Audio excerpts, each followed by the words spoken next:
중고차 비대면 구입이 걱정되시나요? 정비딜러 영범이에 연락 주시면 정비사가 차량 상담부터 시운전 리프트 점검으로 꼼꼼하게 체크해서 보고 드립니다. 비대면 구매도 확실하게 책임지겠습니다. 안녕하세요, 정비딜러 영범입니다. 요즘 SUV가 인기임에도 불구하고 중고차 판매량 탑클래스를 유지하고 있는 세단이 있습니다. 바로 이 그랜저인데요. 그랜저는 도대체 왜 이렇게 잘 팔리는 걸까요? 오늘은 그랜저 신형 GN7을 준비를 했고요. 이 차가 왜 이렇게 잘 팔리는지 지금부터 이유를 알려드리겠습니다. 그랜저는 현대의 플래그십 세단이고 7세대까지 나온 장수 모델 중 하나입니다. 처음 나왔을 때 차값이 아파트 값에 버금갈 정도로 엄청나게 비쌌고 부의 상징 같은 존재였어요. 그랜저 광고 중에 어떻게 지내냐는 친구의 말에 그랜저로 답했습니다 라는 광고를 대놓고 띄울 정도로 그랜저 타면 성공했다라는 인식이 있었죠. 이런 네임밸류가 그랜저가 잘 팔리는 첫 번째 이유입니다. 물론 이름값으로만 파는 건 아닌데요. 그랜저가 대형 세단이다 보니까 유지비가 많이 나올 거라고 생각을 하시는데 요즘은 좀 아닐 수도 있습니다. 운전자 성향에 맞게 다양한 엔진 미션을 선택할 수 있는데요. 가장 무난한 4기통인 2.5 가솔린, 그리고 연비를 신경 쓰지 않고 6기통을 즐기려면 3.5 6기통 가솔린, 그리고 6기통에 유지비까지 챙긴 3.5 LPG도 있습니다.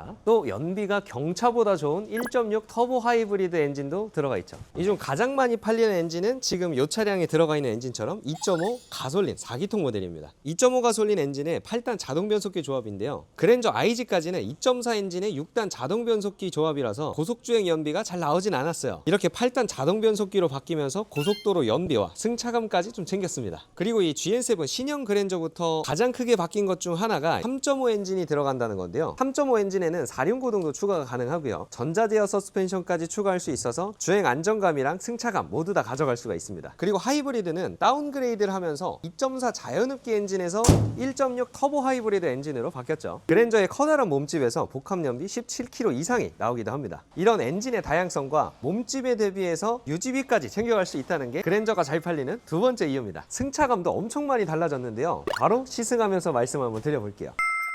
지금 타고 있는 차량은 2.5 가솔린 4기통에 8단 자동 변속기가 들어간 판매량이 가장 높은 엔진 중 하나죠.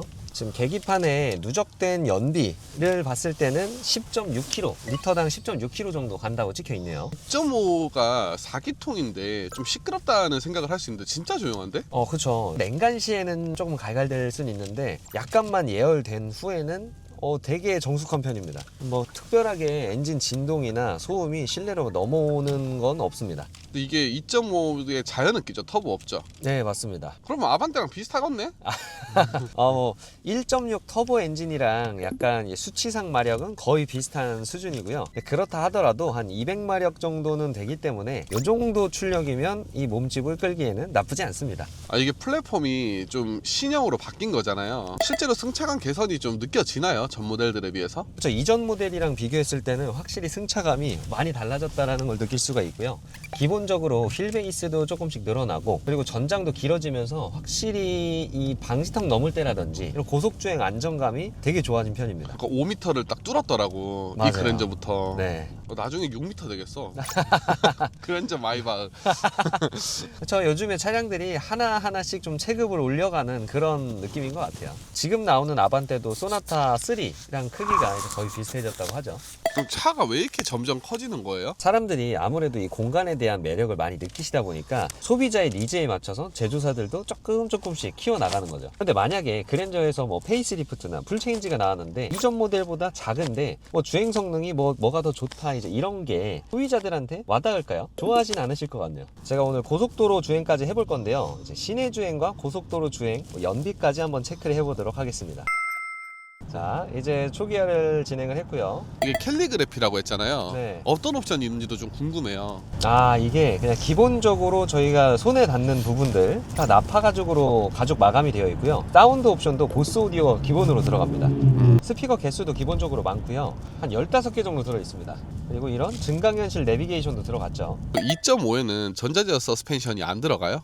기본으로 들어가진 않고요. 추가 옵션으로 추가할 수가 있습니다. 캘리그래피도? 블랙잉크 에디션이라는 그 특수한 등급에만 기본으로 같이 적용되고 있어요. 그러면 하이브리드도 마찬가지예요? 하이브리드도 마찬가지입니다. 추가 옵션으로 추가를 할 수가 있고요. 캘리그라피에서도 추가 옵션으로 선택을 하셔야 적용이 됩니다. 근데 영범아, 이 정도면 국산 차 중에선 타 클래스 아닌가? 제 그냥 취향 차이라고도 할 수는 있는데 저는 G8 G80보다 조금 더 낫지 않나라고 생각될 정도로 되게 좋아요. 이게 전륜 구동인데도 불구하고 네. 솔직히 공간에서 오는 여유도 있는 것 같아 G80보다. 그쵸. 이제 G80은 이제 요 센터 콘솔 쪽이 되게 꽉꽉 막혀가지고 이제 후륜 구동 기반이다 보니까 좀 막혀있다라는 느낌이 있었는데 GN7은 전륜 구동 기반이라 요 센터 콘솔이나 앞에 내비게이션 쪽이 쭉쭉 뚫려 있거든요. 그래서 좀 더 그런 것도 있는 것 같습니다. 사나이 그랜드 정도는 타줘야지.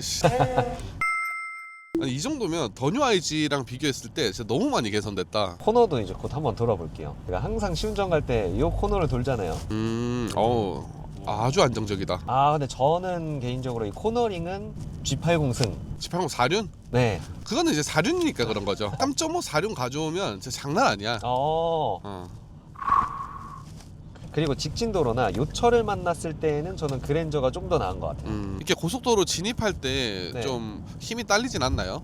힘이 딸리진 않아요. 물론 풀악셀을 밟고 제로백을 측정하면 당연히 몸집에 대비해서 배기량 대비 출력이 좋은 편은 아니기 때문에 막 엄청 잘 나간다 이런 느낌은 아니지만 일반적으로 이렇게 고속도로 합류나 추월 하기에는 무리가 없습니다. 또 이 GN7이 프레임리스 도어가 들어갔잖아요. 네. 그래서 약간 풍절음이 심하지 않을까라는 생각을 했거든요. 근데 일단 그런 것도 없네. 네, 지금 뭐 딱히 풍절음은 느껴지는 건 없습니다. 약간 이제 노면 소음은 조금 올라오는 건 있는데 이거는 뭐 어떤 차를 타더라도 뭐 G90이나 S클래스 7시리즈 이런 뭐 고급 플래그십 세단으로 올라가지 않는 이상 다 비슷비슷한 것 같더라고요. GN7이 지금 많이 팔리고 있잖아요. 네. 얼마 정도길래 이렇게 많이 팔리는 거예요? 중고 가격을 보면 가장 많이 판매되고 있는 2.5 가솔린은 거의 한 3,000에서 3,500 정도 사이에 많이 포진이 되어 있고요. 풀옵션의 키로수가 짧은 거는 4천만 원 가까이도 갑니다. 3.5 가솔린은 3,300에서 4천만 원으로 좀 다양하게 있습니다. 근데 이렇게 비싼데도 많이 팔리는구나. 그렇죠. 그럼 얼마 정도짜리를 사는 게 가장 무난해요? 가솔린은 3천 초중반, 하이브리드는 3천 중반에서 옵션 원하시면 약간 후반 이렇게 보시는 게 좋을 것 같습니다. 하이브리드는 신차가가 5천만 원이 넘잖아요. 네. 의외로 가솔린이랑 중고차가 비슷하네요. 이게 하이브리드가 키로수 많은 매물들이 많아서 평균 가격이 약간 내려온 경향이 좀 있습니다. 실제로 동일한 연식 키로수 옵션 이렇게 맞추다 보면 가솔린 대비해서는 약 300만 원 정도 더 비싸긴 합니다. 저는 만약에 더뉴 그랜저 IG 이제 2천 후반까지도 하잖아요. 네. 그거 살 바에는 한 500만 원 더 보태서 3천 초반으로 GN7 살 것 같아요. 그런 식으로 좀 가성비 있게 선택을 하시려면 GN7 하이브리드 프리미엄 초이스 등급에 약간 추가 옵션이 입맛대로 좀 추가되어 있는 걸 고르시는 걸 권장을 드릴게요. 그러면 옵션이 좀 들어가요? 그렇죠. 기본적으로 뭐 안전 옵션이나 그리고 뭐 통풍, 열선 기본으로 들어가고요. 앰비언트 라이트나 이런 디지털 공조기도 들어갑니다.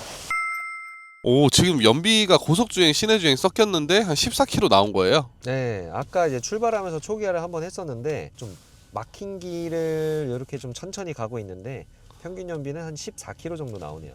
자, 이렇게 앞에 사고가 났네요. 이럴 때 이 그랜저의 기본 옵션인 전방 추돌 방지 보조 옵션이 필요합니다. 다행히 사람이 많이 다치진 않은 것 같아요.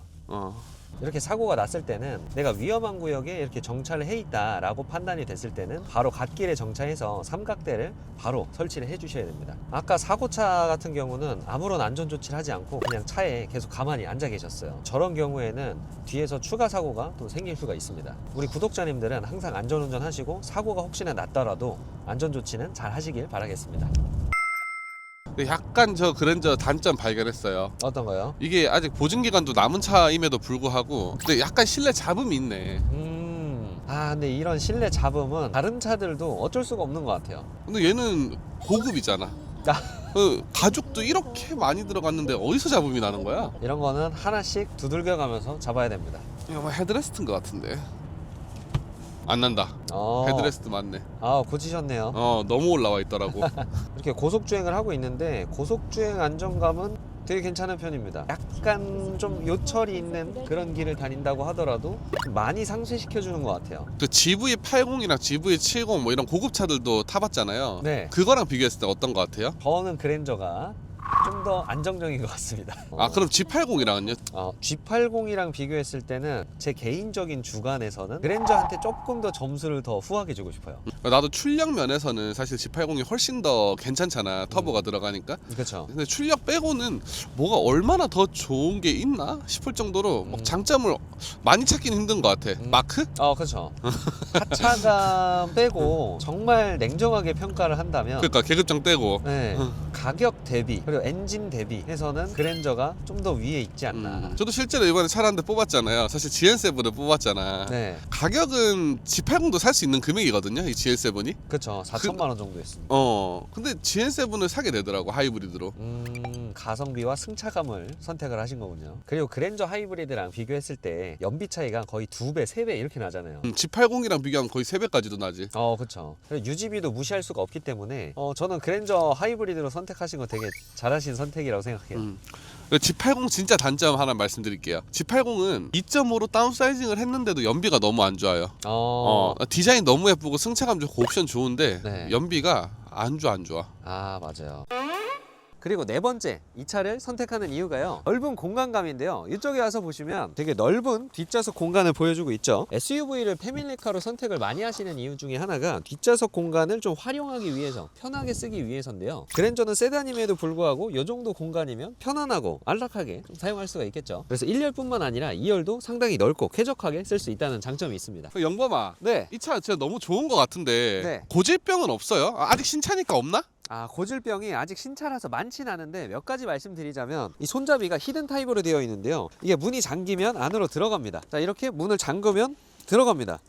들어갔는데 들어가 놓고 문을 열면 나오지 않는 그런 고질병이 있어요. 아직 사례가 많지는 않더라도 문이 출근하려고 차를 타려고 했는데 문이 안 열리면 당황스럽잖아요. 그래서 4개의 손잡이가 정상 작동하는지 잘 확인해 주셔야 되고요. 그리고 이 2.5 자연흡기 엔진들은 엔진오일 감소가 많이 개선되었다곤 하지만 그래도 엔진오일 감소가 되는 차량들이 좀 보이고 있습니다. 그래서 이렇게 엔진오일 게이지를 딱 뽑아서 엔진오일 한번 닦아주고요. 엔진오일은 정상 양인지, 엔진오일 감소가 되진 않는지 체크를 해주시고요. 아직까지는 대부분 엔진 미션 보증이 남아있는 차량들이라 AS가 가능하지만 10만 킬로가 넘거나 또는 엔진오일이 감소되는 줄 모르고 10만 킬로까지 탄 이후에 알게 되거나 그럴 때는 AS가 불가능하니까 참고해 주시면 됩니다. 그리고 중파 형님 영상 보니까 이런 주간 주행등, DRL, 데일라이트 전등이 나가는 경우가 있더라고요. 이제 이런 것도 여기만 조금 나갔다고 부분적으로 수리할 수 있는 게 아니라 이걸 통째로 다 교체를 해야 되다 보니까 거의 100만 원에 가까운 수리비가 나오더라고요. 이런 라이트 하나하나가 LED라서 다 비싸고 다 통째로 되어 있다 보니까 전체적으로 습기가 있진 않은지 작동은 잘 되는지